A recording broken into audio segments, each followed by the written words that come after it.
ಈಗ 26ನೇ ತಾರೀಕು ಸಾಹಿತ್ಯ ಸಮ್ಮೇಳನ 8 ಗಂಟೆಗೆ ಪ್ರಾರಂಭ ಆಗ್ತದೆ. 8 ಗಂಟೆಗೆ ಸರಿಯಾಗಿ ಧ್ವಜಾರೋಹಣದಲ್ಲಿ ನಾಡಧ್ವಜ, ರಾಷ್ಟ್ರಧ್ವಜ ಮತ್ತು ಪರಿಷತ್ ಧ್ವಜ, ಈ 3 ಧ್ವಜಗಳ ಧ್ವಜಾರೋಹಣ ನಂತರ ಅಂಬೇಡ್ಕರ್ ವೃತ್ತದಿಂದ ಕಲಾ ತಂಡಗಳೊಂದಿಗೆ ಸರ್ವಾಧ್ಯಕ್ಷರ ಮೆರವಣಿಗೆ ನಡೀತದೆ. ಹಾಗೆ ಕನ್ನಡ ಭುವನೇಶ್ವರಿ ಮೆರವಣಿಗೆ, ಸರ್ವಾಧ್ಯಕ್ಷರ ಮೆರವಣಿಗೆ, ವಿವಿಧ ಕಲಾ ತಂಡಗಳೊಂದಿಗೆ ಮೆರವಣಿಗೆ ಪ್ರಾರಂಭ ಆಗಿ ಅದು ಭಗವಾನ್ ಸರ್ಕಲ್ SBI ಮುಂದ್ಗಡೆ ಮತ್ತು ಭಗವಾನ್ ಸರ್ಕಲು, ಅಲ್ಲಿಂದ ಪುಟ್ಟಮ್ಮನ ಛತ್ರ, ತದನಂತರ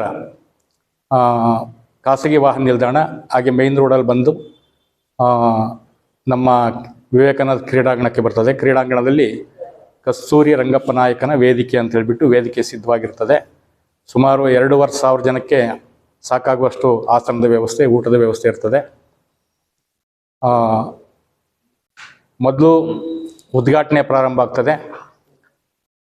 ಉದ್ಘಾಟನೆಯಲ್ಲಿ ನಮ್ಮ ಕ್ಷೇತ್ರದ ಶಾಸಕರು, ವಿಧಾನ ಪರಿಷತ್ ಶಾಸಕರು, ಚಿಕ್ಕನಾಯಕನಹಳ್ಳಿ ಕ್ಷೇತ್ರದ ಶಾಸಕರು ಮತ್ತು 4 ಜನ MLCಗಳು, ಅದರಲ್ಲಿ ರಾಜೇಂದ್ರ ಅವರು, ತಿಪ್ಪೇಸ್ವಾಮಿರವರು, YA ನಾರಾಯಣಸ್ವಾಮಿ ಅವರು ಮತ್ತು ಸೆಂಟ್ರಲ್ ಮಿನಿಸ್ಟ್ರು ನಾರಾಯಣಸ್ವಾಮಿ ಅವರು, ಇವರೆಲ್ಲರೂ ಸಹ ಪಾಲ್ಗೊಳ್ತಾರೆ. ಉದ್ಘಾಟನಾ ಕಾರ್ಯಕ್ರಮ ಮತ್ತು ಸರ್ವಾಧ್ಯಕ್ಷರ ನುಡಿ, ಎಲ್ಲ ಜನಪ್ರತಿನಿಧಿಗಳ ಭಾಷಣದ ನಂತರ 2 ಗೋಷ್ಠಿಗಳು ಪ್ರಾರಂಭ ಆಗ್ತದೆ. ಮೊದಲನೇದಾಗಿ ವಿಚಾರಗೋಷ್ಠಿ ಪ್ರಾರಂಭ ಆಗ್ತದೆ. ಹೆಸರಾಂತ ಸಾಹಿತಿಗಳು ಬರ್ತಾ ಇದ್ದಾರೆ. ತದನಂತರ ಕವಿಗೋಷ್ಠಿ ಪ್ರಾರಂಭ ಆಗ್ತದೆ. ಸುಮಾರು 25 ಜನ ಕವಿಗಳು ಅದರಲ್ಲಿ ಭಾಗವಹಿಸಿ ವಾಚನ ಮಾಡಲಿದ್ದಾರೆ. ಅದಾದ ನಂತರ ನಮ್ಮ ಸಿರಾ ತಾಲೂಕಿನಲ್ಲಿ ವಿವಿಧ ಕ್ಷೇತ್ರಗಳಲ್ಲಿ ಗಣನೀಯ ಸೇವೆ ಸಲ್ಲಿಸಿರ್ತಕ್ಕಂಥ ಪ್ರತಿಭಾನ್ವಿತ ಮಹನೀಯರನ್ನು ಗೌರವ ಪುರಸ್ಕಾರ ಮಾಡತಕ್ಕಂಥ ಒಂದು 29 ಜನಕ್ಕೆ ಗೌರವ ಪುರಸ್ಕಾರವನ್ನು ಏರ್ಪಾಡು ಮಾಡಿಕೊಂಡಿದ್ದೇವೆ. ತದನಂತರ ಸಮಾರೋಪ ಸಮಾರಂಭ.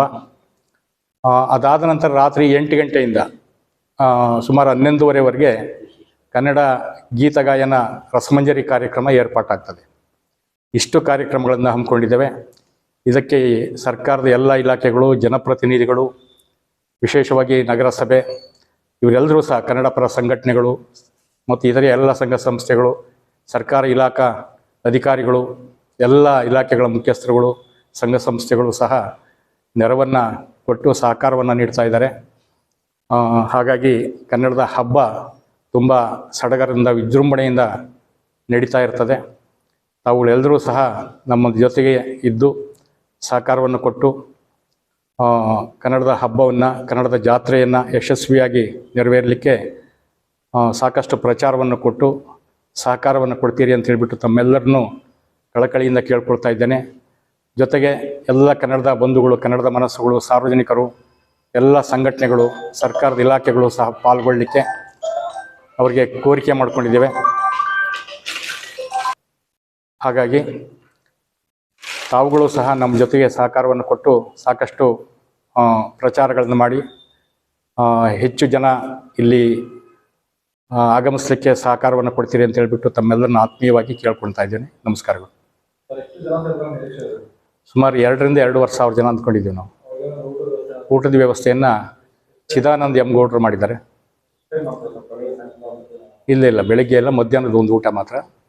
ಬೆಳಗ್ಗೆ ಕಲಾ ತಂಡಗಳಿಗೆ ಬಂದಿರತಕ್ಕಂಥ ಗೆಸ್ಟ್ಗಳಿಗೆ ನಾವು ಟಿಫನ್ ವ್ಯವಸ್ಥೆ ಮಾಡಿರ್ತೀವಿ. ಯಾಕೆಂದರೆ ಇದು ಪ್ರಾರಂಭ ಆಗ್ತಕ್ಕಂಥದ್ದೇ ಒಂದು 10:30, 11 ಗಂಟೆಗೆ, 11:30 ಪ್ರಾರಂಭ ಆಗ್ತದೆ. 1 ಗಂಟೆಗೆ ನಾವು ಊಟದ ವ್ಯವಸ್ಥೆಯನ್ನು ಚಿದಾನಂದ ಗೌಡರು ವ್ಯವಸ್ಥೆ ಮಾಡಿದ್ದಾರೆ.